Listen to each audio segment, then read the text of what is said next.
Happy Wednesday, and welcome back to another session of Midweek Musings, that time every week where we slow down as a faith family and just ponder, just muse a little bit on that one truth from our past Sunday's message.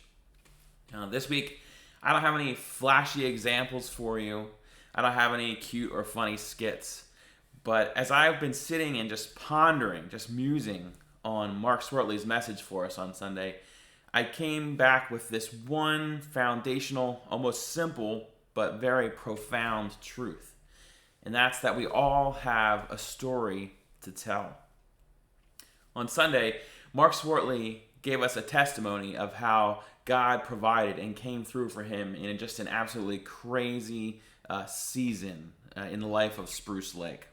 And that was particularly powerful because it shows us how God worked through that situation to bring him to the place where God wanted him to be, and how we can then look forward and see how that might look if that took place in our own lives, and we had the faith to see that through.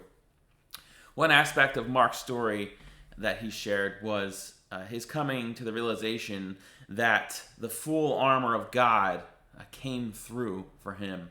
And that's in Ephesians 6. I'll just read that for you real quick. Ephesians 6:13. Take up the whole armor of God, that you may be able to withstand in the evil day, and having done all, to stand firm. Stand therefore, having fastened on the belt of truth, and having put on the breastplate of righteousness, and as shoes for your feet, having put on the readiness given by the gospel of peace.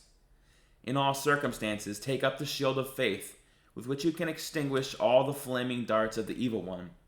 And take the helmet of salvation, and the sword of the Spirit, which is the word of God, praying at all times in the Spirit with all prayer and supplication. Most of you probably have heard those verses, and they sound cool. Maybe they sound poetic. But Mark explained how in his life, those pieces of the armor of God really came through for him and gave a testimony of God's power working in his life.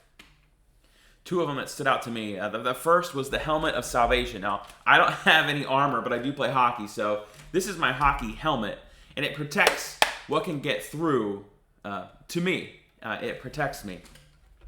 Mark said that the helmet of salvation protects our mind, and that helmet is Scripture.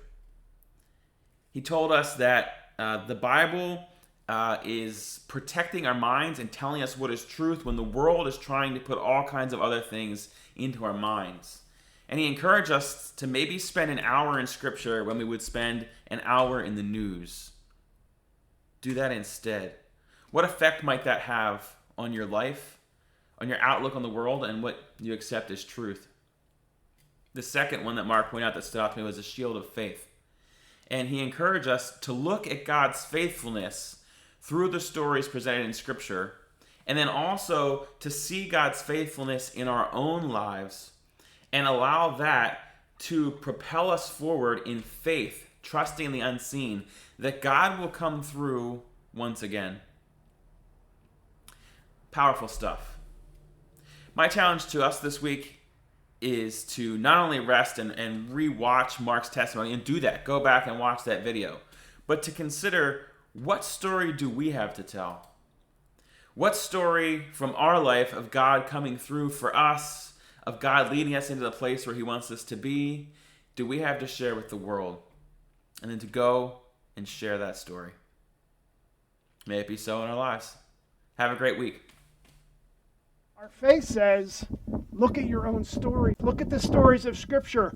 Take in where Moses walked through water. Take in where the walls of Jericho went down. Take in all of the stories God's given us where he has more than overcome this world. And use that faith that is given to you to withstand today.